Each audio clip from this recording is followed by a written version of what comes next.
What's up? This is Cedric McMillan. Listen, get your ass down to the MD Supplement Superstore. Peace.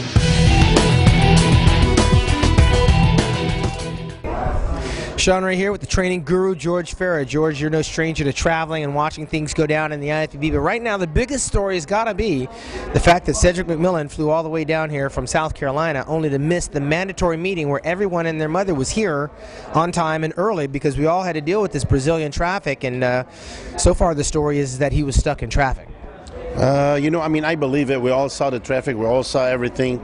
The only problem, I kind of like agree and disagree with the suspension, not letting him compete, because we need to remember there's a lot of fans that are waiting for him and they want to see him competing, you know what I'm saying? So it's kind of slap in the face for the fan not letting him compete. But if I was, in charge, I would let him compete and maybe take a fine out of his winning money or whatever, so he can learn that next time it doesn't matter. We all get stuck in the traffic, but we all made it here, you know what I'm saying? Yeah, I mean, it's a very gray area being a former athlete, but rules are rules. I mean, I'm one of those guys that failed the drug test, didn't get the $60,000, and Jay Cutler failed the drug test, and he got to keep his prize money.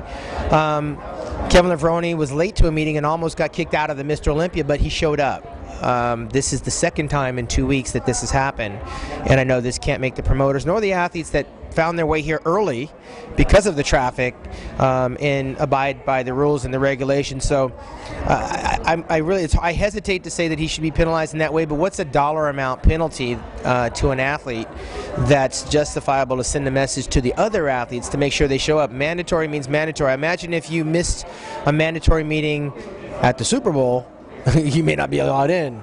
And as we speak, breaking news, Cedric is here now, and this is going to be a breaking story because I see the head judge, Lee Thompson's, on the phone with Jim Mannion in Pittsburgh, and Cedric is now here.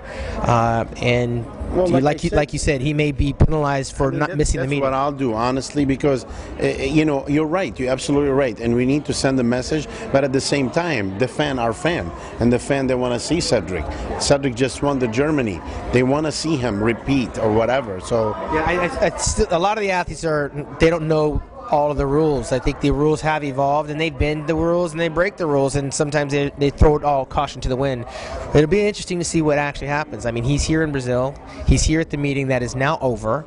I would imagine there's probably going to be a fine that's coming his way. I don't know what dollar amount would be coming his way, but again, if it happened once, understandable. You're in Germany. Now you're here in Brazil. It happened a second time. So we're going to see what the IFBB has in store for him. Now let's put that aside. This is a contest that he's the odds-on favor to win should he show up on stage. We're not sure what this is doing to him emotionally, physically, mentally, not knowing what his future holds, but take Cedric out of the mix. Who's left there to walk away with this title? Well, I mean, we have a lot of good people. The thing is, like, this show, believe it or not, I think is one of the best shows. It's going to be a little deeper than the Arnold, in Columbus. That's my opinion. I mean, we have, a couple new guys. We saw Freddie Small look amazing there. He looks actually even better. I showed you a picture earlier. I mean, we have Brendan Curry, probably the best he ever looked. I mean, we have some really good players, man. So it could go, anyway. And Tony Freeman, we can't forget about Tony. Yeah, Tony's the X factor coming into this contest. Didn't compete the last couple of weeks, took some time off, so the playing field is level. Yeah. But that being said, what did you make of the Expo? I mean, for Brazil, the first time ever on a Friday, that thing was packed. I know, it's amazing. I couldn't believe it. At the beginning we were like, me and Rico talking like, I said, dude, you got to see outside. He said, what do you mean? I said, people like lined up. So it was amazing. It's really the area for the sport. I mean, they love that sport. Like they mentioned earlier, there's 50 gyms on one street. So it's a huge. All right, stay with me really quick. Let's see if we can't bring Cedric into this conversation. Cedric, come on over here, son. You're the talk of the town, man. Better late than never. You working on black people time, or what's up? Nah, man, we left about 3:45 from the hotel, but traffic was damn crazy on the other side of the mountain, so we was just stuck in it. I was frantic trying to contact people, but ain't no data signal out here, so I couldn't check emails and get numbers and stuff like that. First one I heard from is you, so I'll let you know I was on the way and everything. But yeah, I didn't even notice that you were missing until the meeting was darn near almost over, and we've been stuck in that traffic problem that you're facing now. Is apparently this is the second time this has happened to you. No, this is not the second. This didn't happen to you in Germany? Nah, that was Ed Nunn that was late. Oh, so we don't all look alike, but apparently you've been mixed up with Ed Nunn. Yeah, because I was laughing at Ed for not showing up to the athletes meeting, but So yeah. you still don't know what your fate is. I mean, clearly there's something coming your way. I seen Mr. Raphael downstairs, and he said there's no problem, everything is good. So, yeah, so. That puts another stand. So were you like retaining fluid on that taxi cab ride over here? I mean, what was going through your head as you got the text? Stressed out? Are you stressed out? No. What was going through my head was I can't do nothing but get there and see what happened. Stressing one way or the other is not going to change the outcome. So there's no use in stressing. I mean, that's just all that do is affect your decision making when you start stressing. Because like I was telling Sean, you know, the fans are looking forward to seeing you, and it's going to be like, you know, slap in the face if you get suspended or whatever. So that's why I said they can't do that to the man. You know, I mean, the fans are looking forward. So what does that tell you in the future? You just got to get here earlier.